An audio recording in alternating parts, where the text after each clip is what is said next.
যদি পরাজিত আওয়ামী লীগ আবার এই সংসদে কোনদিন ফিরে আসে, সে যদি দাবি করে যে 24শে জুলাইয়ের গণহত্যার কথা বলা যাবে না, তার গা থেকে তার হাত থেকে কিন্তু রক্তের দাগ মোছা যাবে না।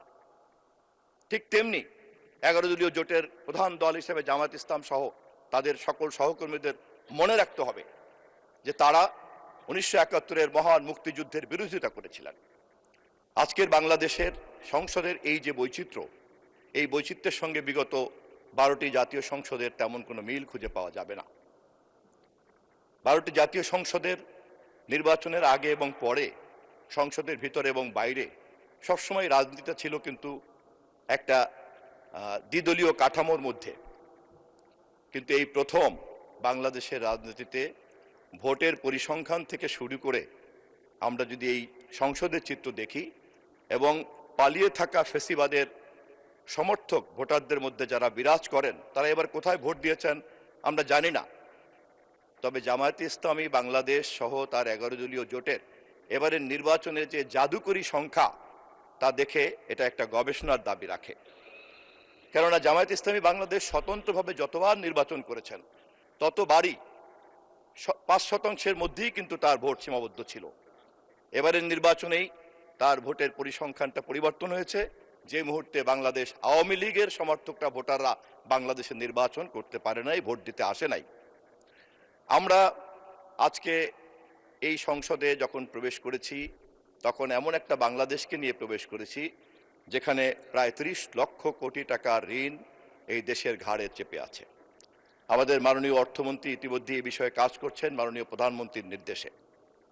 আমাদের বিদ্যুৎ মন্ত্রী দায়িত্ব নেওয়ার পরেই মধ্যপ্রাচ্যের যুদ্ধের সংকট মোকাবেলা করছেন এবং হরমুজ প্রণালী দিয়ে যে সমস্ত দেশে জ্বালানি রপ্তানি করে বা আমদানি করে, সেই সমস্ত দেশ সকলেই এই সংকটের মধ্যে পড়েছে এবং সবাই হাবুডুবু খাচ্ছে এই সংকট সমাধান করার জন্য।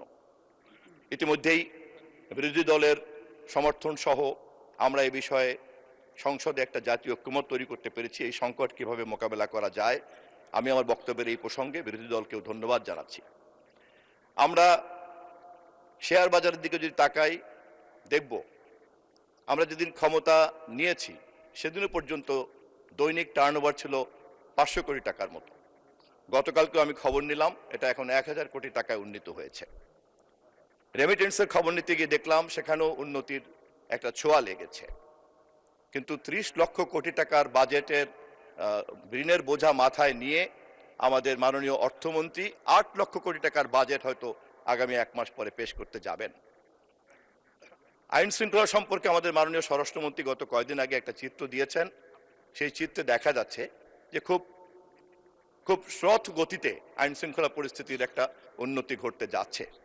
সামগ্রিকভাবে এই জাতীয় সংসদ এবং এই সরকার এমন একটা উত্তরাধিকার সূত্রে আমরা সংকটকে পেয়েছি যে সে কারণে আমাদের সকলেরই কিন্তু জাতির কাছে প্রতিশ্রুতিটা বারবার স্মরণ করা উচিত।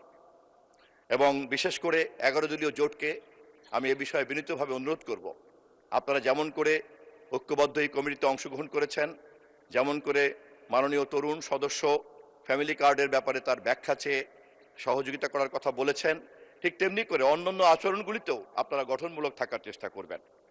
আমরা জানি যে কোনো আচার আচরণ তার উৎস থাকে রাজনৈতিক দলের তার ইতিহাসে, তার ঐতিহ্যের মধ্যেই। একথা খুব কঠিন।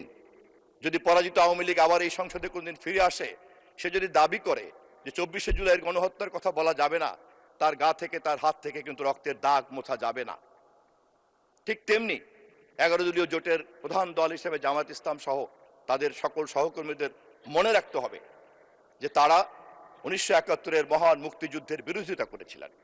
তারা অবিভক্ত পাকিস্তানের পক্ষে ছিলেন, তারা অবিভক্ত পাকিস্তানের পক্ষে ছিলেন।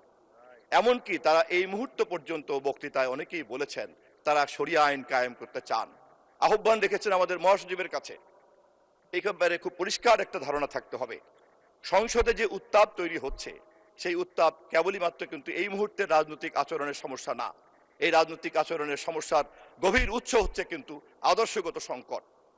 যখন কেউ পবিত্র ধর্ম নিয়ে রাজনীতি করে, যখন কেউ স্বাধীনতার চেতনাকে নিয়ে ব্যবসা করতে চায়, যখন কেউ হাজার মানুষের শহীদের জুলাই বিপ্লবকে নিয়ে ব্যবসা করতে চায়, তখন সেই সমস্ত রাজনৈতিক দল এবং নেতাকর্মীদের এই ধরনের আচার আচরণের সমস্যা হতে বাধ্য। অতএব আজকে যে প্রেক্ষাপটে আমাদের জাতি আমাদের কাছে যে ঐক্য চায়, জাতীয় সংসদে যে ঐক্য চায়, সরকার গঠন করার ক্ষেত্রে আমরা যারা যতটুকু পেরেছি ঐক্যবদ্ধ থেকেছি, বাকিটা সকলে মিলে দেশকে এগিয়ে নিয়ে যাব, সেই কাজ করতে চাইলে পরে আমাদেরকে বিরোধী দলকে সহযোগিতা করতে হবে। কিন্তু বিরোধী দলের মাথায় রাখতে হবে সহযোগিতার ক্ষেত্রে তাদের প্রধান বাধা হচ্ছে তাদের এই আদর্শগত সংকট। আমরা জাতীয়তাবাদী দল বিএনপি ইতিহাস ঘাটলেই দেখা যাবে 1971-এ এদেশের মানুষ যখন পাকিস্তানিদের বিরুদ্ধে দাঁড়িয়েছে, আমাদের প্রতিষ্ঠাতা শহীদ রাষ্ট্রপতি জিয়াউর রহমানের নেতৃত্বে সেই দিন রাজনৈতিক সংগ্রামকে যুদ্ধের সংগ্রামে রূপান্তরিত করা হয়েছে। 1975-এর পরে যখন জাতি সংকটে পড়ল, তখন আবার আমরা দেখলাম বাংলাদেশ বনাম আওয়ামী লীগের সৃষ্ট সংকট যখন মুখোমুখি দাঁড়ালো, সিপাহী জনতার বিপ্লবের মধ্য দিয়ে আবার আমাদের শহীদ রাষ্ট্রপতি জিয়াউর রহমান সেই সংকট সমাধান করলেন। 1982-তে এরশাদ যখন আমাদের ভোটাধিকারকে কেড়ে নিয়ে দীর্ঘদিন অবৈধভাবে শাসন করলো, গুলি করে মানুষ মারলো, তখনও দেশনেত্রী বেগম খালেদা জিয়ার নেতৃত্বেই জনগণ বনাম স্বৈরাচারের এই যুদ্ধে আমরা বিজয় লাভ করেছি। 2024-এ একই ঘটনা, তারেক রহমানের নেতৃত্বে আবার আমরা ফ্যাসিবাদী হাসিনাকে হটিয়ে এই দেশে নির্বাচন আদায় করেছি এবং এই নির্বাচিত সংসদ নিয়ে বসেছি। অতএব ইতিহাস আমাদেরকে বারবার মাননীয় মন্ত্রী 2 মিনিটে শেষ করেন। 2 মিনিটে শেষ করেন। জি, বাংলাদেশ জাতীয়তাবাদী দল জাতীয় সংকটে বারবার নেতৃত্ব দেয় এবং এই সংকট মোকাবেলা করার ক্ষেত্রে অতীতের শাসকরা রাষ্ট্র ক্ষমতাকে ব্যবহার করে, কিন্তু বাংলাদেশ জাতীয়তাবাদী দল রাজনৈতিক প্রক্রিয়া, গণতান্ত্রিক প্রক্রিয়া, সাংবিধানিক প্রক্রিয়া, যুক্তি তর্ককে কেবলমাত্র ব্যবহার করে। আজকে পার্লামেন্টও তার প্রমাণ। এই জামাত ইসলামকে অতীতের সরকারের মধ্যে কারা কারা কি করেছে তারা তা জানেন। আর বাংলাদেশ জাতীয়তাবাদী দল তাদের সঙ্গে ফ্যাসিবাদের কাছ থেকে রক্ষা করে তাদের নাগরিক অধিকারকে ফিরিয়ে দেওয়ার কাজে যেমন সহযোগিতা করেছি, তেমনি আবার আজকের বাংলাদেশে যখন স্বাধীনতা যুদ্ধের চেতনার ভিত্তিতে, মুক্তিযুদ্ধের চেতনার ভিত্তিতে গণতন্ত্রকে প্রাতিষ্ঠানিকীকরণ করতে হবে, সংসদকে কার্যকরী করতে হবে এবং তারেক রহমানের নেতৃত্বে জনগণের এই স্বপ্ন পূরণ করার কাজে সরকারি দল বিরোধী দলের একটা যৌথ দায়িত্ব পালন করতে হবে, তখন সেই দায়িত্ব তাদের কাছেও আমরা প্রত্যাশা করি। বাংলাদেশ জাতীয়তাবাদী দলের এই কর্মকাণ্ডকে সম্মান করেই আমি অনুরোধ করব বিরোধী দলকে যে জুলাইয়ের সমস্ত রক্তের দাগ আওয়ামী লীগ মুছে না ফেলা পর্যন্ত এই বিতর্কের যেমন মীমাংসা হবে না, 71-এর গণহত্যার প্রশ্নেও একটি গ্রহণযোগ্য অবস্থান তারা না নেওয়া পর্যন্ত এই বিতর্ক চলতেই থাকবে। তবে আশার দিক হচ্ছে এই যে বাংলাদেশ জাতীয়তাবাদী দল একদিকে এই বিতর্ক চালিয়ে যাবে, তার সংবিধানের মধ্যে, সংসদের মধ্যে, গণতন্ত্রের মধ্যে এবং রাজনৈতিক প্রক্রিয়ার মধ্যে, এর বাইরে তা যেতে দিবে না, কিন্তু আপোষ করা হবে না।